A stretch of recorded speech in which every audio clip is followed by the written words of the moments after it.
And thank you to really the star of today, and that is Jana Salavechik. Yeah, I got it right. Okay. Right. Who is a constituent of mine. And typically on a day like today, where there is a joint address to the Congress of the United States, Jana and I would be in Washington, D.C. She would be my guest. And be able to be there in the House chambers to watch this presentation. But actually, neither of us are able to do that. There's a limited number of people who will actually be present there because of COVID. But I am so happy to be able to join with her right now and to talk a little bit about her situation. Jana is one of the heroes of this COVID period. She works for a multi-service social service organization called, I just flew out of my head, called, say it. It's called Ezra, Multi-Service Ezra, Center Ezra, Ezra. Ezra, there we go. Ezra, which also happens to be in my district. Um, Jana herself is an immigrant to the United States and is able in her work to solve many of the problems of people, particularly senior citizens who have faced so many challenges because of COVID. But fortunately, she is able to benefit, she and her husband and family are also able to benefit from the American Rescue Act that has this child tax credit that is projected to be able to reduce child poverty by half in the United States of America. What an incredible thing. And literally millions and millions of people, and so many in my district, because of the help that this Emergency Act, this has been able to do, has made it possible for them to stay afloat during this pandemic. We are also getting reports that hunger has been reduced in the United States. Now, we have to think about that, the richest country in the world, but we had so many families that said that sometime during this crisis that their family was hungry and needed help. So help is on the way. We're talking about our jobs bill. We're talking now about a family bill. But today we're going to hear more of that on when we sit down and watch the president give his speech, or what all the specifics will be. I wanted to publicly give a shout out to one of her children, Yoni, who is, I say Mazel Tov because he is going to be celebrating his bar mitzvah on Saturday, the first in the family on both sides, mother and father, in 100 years, because the families from Russia were not able to have those events that are so important. But as people here now in the United States of America, he'll be able to celebrate his bar mitzvah.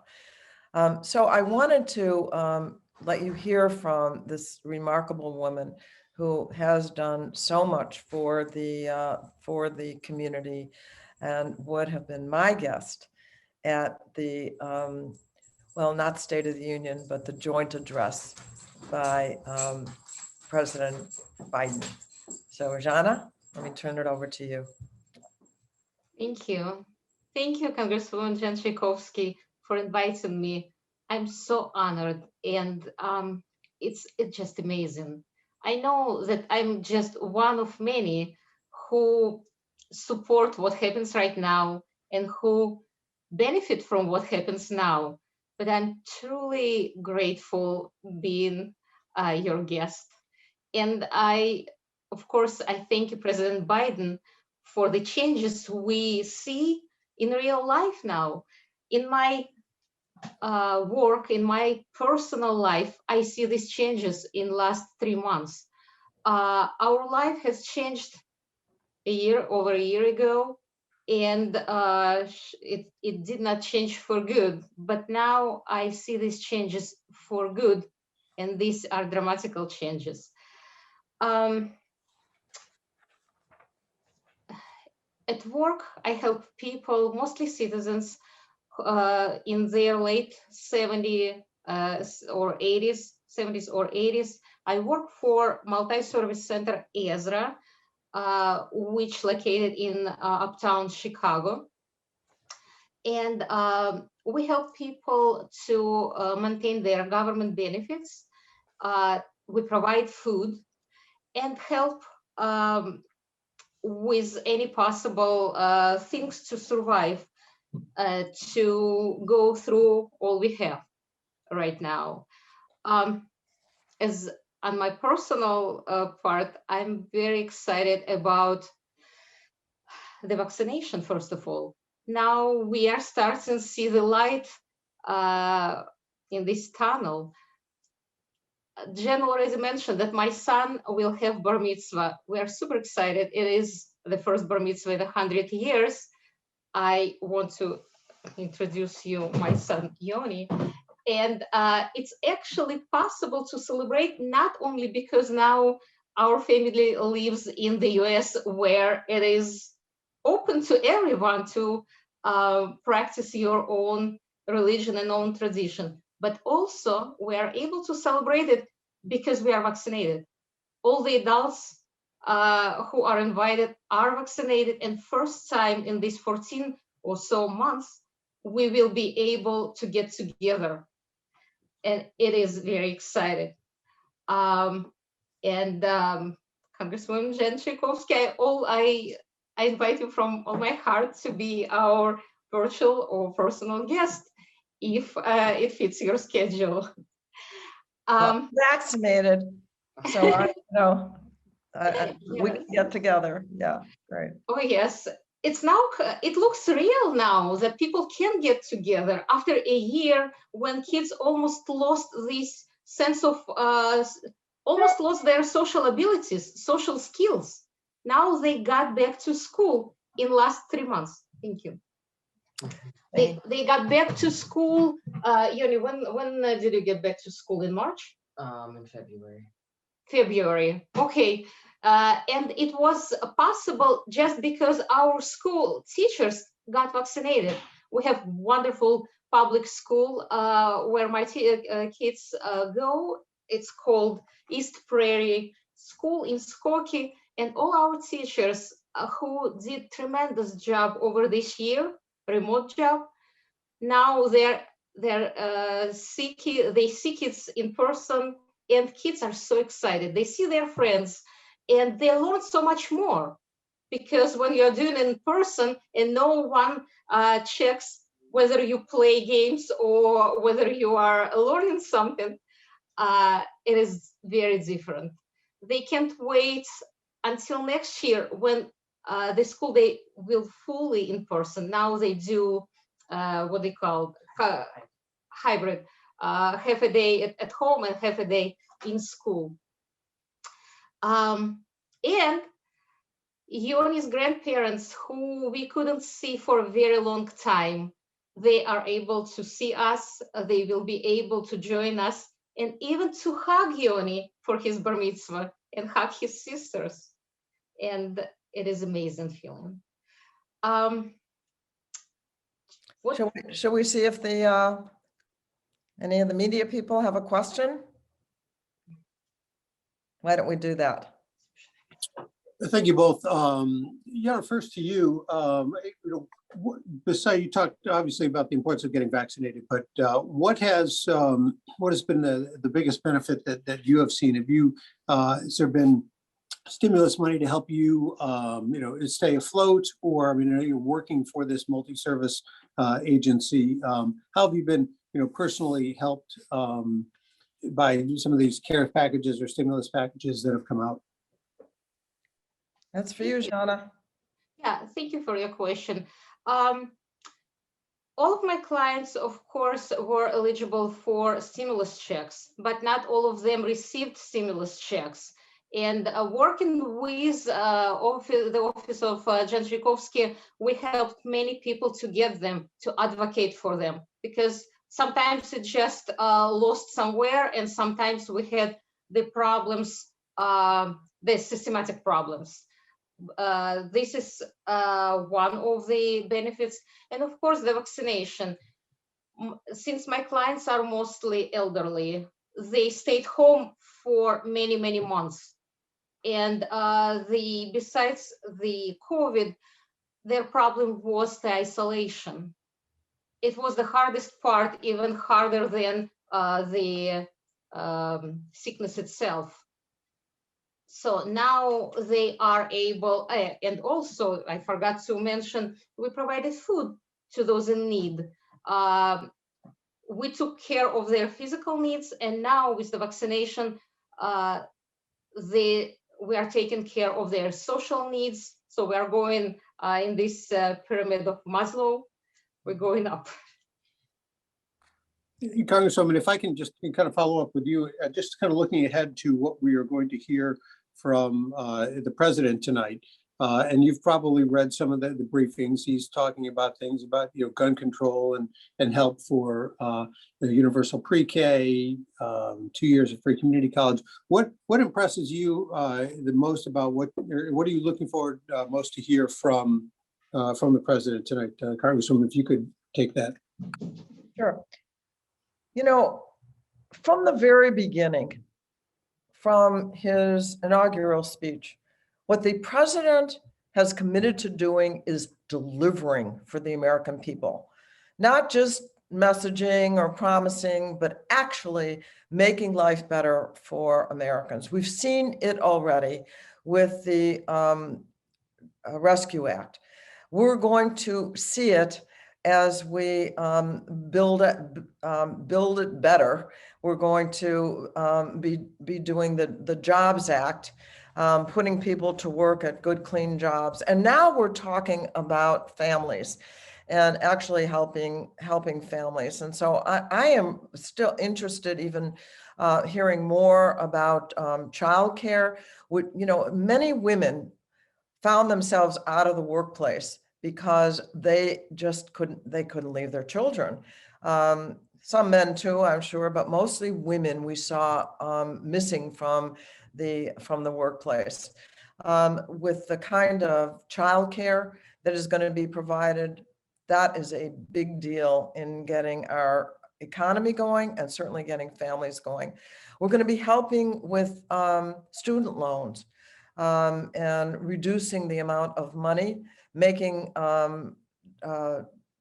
2 years of public schools, public colleges available at no cost to people, community colleges. So we're going to be doing quite a bit for just individuals within families. And I'm really looking forward to the kinds of answering the problems that people have been facing over this pandemic period. There's a lot more in tax credits that are going to help families, and we're actually going to we're spending money, and it is money that is going to help stir our economy from the bottom up.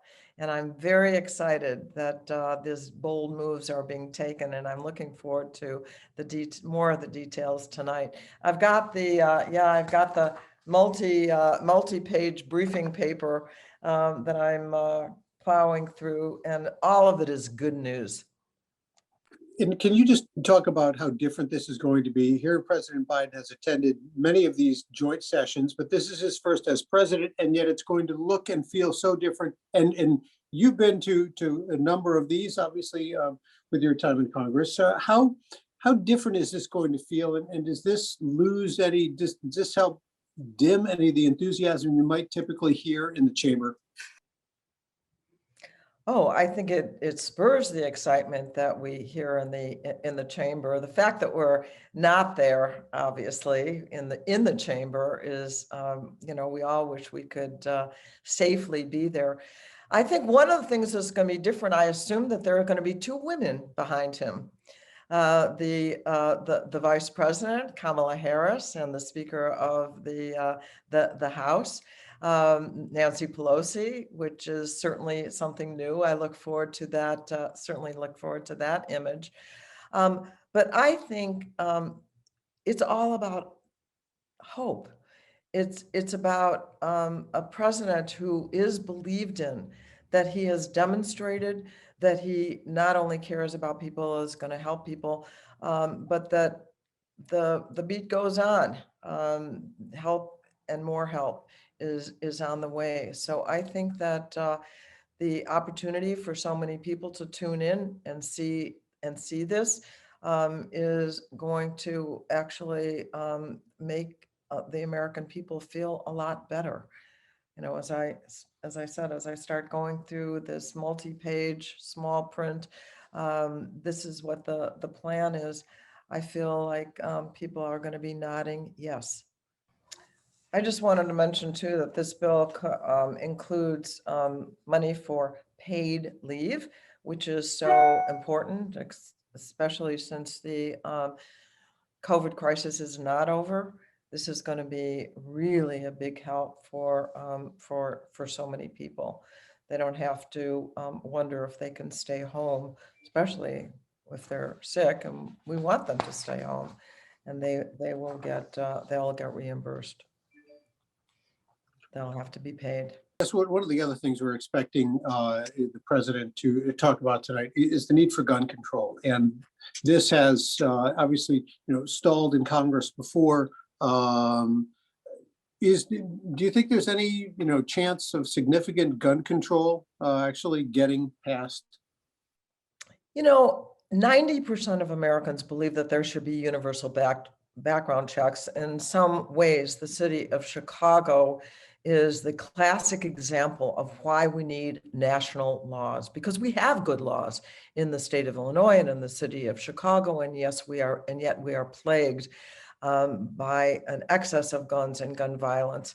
But in a situation where people can drive right across the border, any one of our borders, and where there are gun shows that don't require background checks, or online sales, you can buy that gun and just put it in the trunk of your car, and off you go back into Illinois and in Chicago. So when 90% of Americans support something, I think it's pretty irresistible. And I'm hoping that we can, and I've talked to Chris Murphy in the Senate, who is one of the sponsors, and they're working very hard to come up with a piece of legislation that could get the bipartisan support that we actually need. So I do feel optimistic. And I think once we break through the barriers on universal background checks, that we can then have more rational discussions about further legislation that will diminish the amount of guns. Look, we have, we're watching these murders every day in the city of Chicago. Most of them don't make national news, but some of them do. And enough is what the American people are saying. And I think that, that with a weekend, the national, the gun organization, I think that we're going to be able to go forward here. Thank you very much. Jeffrey Hirsch appears he's unable to connect his sound, but he had a question about redistricting. Yep. Let me see. His question is, with several blue states, including Illinois, losing congressional seats, and several red states gaining them due to the census, what are the short and long-term implications for President Biden's agenda? Well, I feel confident for the 2022 elections. And the reason is really embodied by what we're going to hear tonight. The fact that Joe Biden is now a popular president, that many people are, the majority of people approve of his agenda, that I believe that we're going to have a very strong showing, that we're going to add to our majorities in the House and in the Senate, and making it easier for us to pass legislation. So I'm really not that concerned. I'm grateful that we only lost one seat. There was some concern that because of the census report that we might even lose more. And so I feel pretty confident that our performance is going to make the difference, and Biden's performance is making the difference that will keep us in the majority. Trump will not. Well, I'm assuming right now anyway that he's not going to be on the ballot, and I think in general the Trump movement is losing some steam. There are people, of course, who are very energized still by him, but I think what the American people, for the most part, the majority of American people, just want to see that there are benefits coming to them that make their life better. I'll say to Craig, yeah, I was talking the NRA is in the dumpster right now. And the fact that they have lost their power, I think, is going to make a difference in being able to pass legislation, especially the way they did it with all the corruption that we saw in that organization. That I think there are maybe members who feel freed from their attachment to the NRA and willing to do some sensible legislation. People who are watching can see one dog tail. There we go. Jana, any closing remarks? I was listening to you, and when it was a question, what to expect from President Biden's speech tonight, one thing that I actually expect, and I think he made such a big difference when he just started as a president. He acknowledged all lost lives lost to COVID. And I think it's so important to remember what price we are paying for all this, and what could be done not to lose more. And I think, as you said, the help is on the way. We feel it. Here, as a regular family, we feel it. We feel schools are reopening. We feel grandparents are coming over. We feel that friends are available now. And we're looking forward. It should be better. And I think it just gives us a hope. And it's wonderful. Beautiful. Thank you. So thanks to all of you. Oh, that's another daughter? I mean, another child? Who's this? Yes, this is Leah Soloveitchik, and we have Danielle somewhere else. Hello. Hi, So, Leah. this is Congresswoman Jen Tchaikovsky. We are voting for her. So when it was the last election, you push the button. Yay! So thank you. you can meet your future constituent. I'm so happy to meet you. Thank Okay, you. thank you. All right, thank you, everybody. This concludes today's press conference.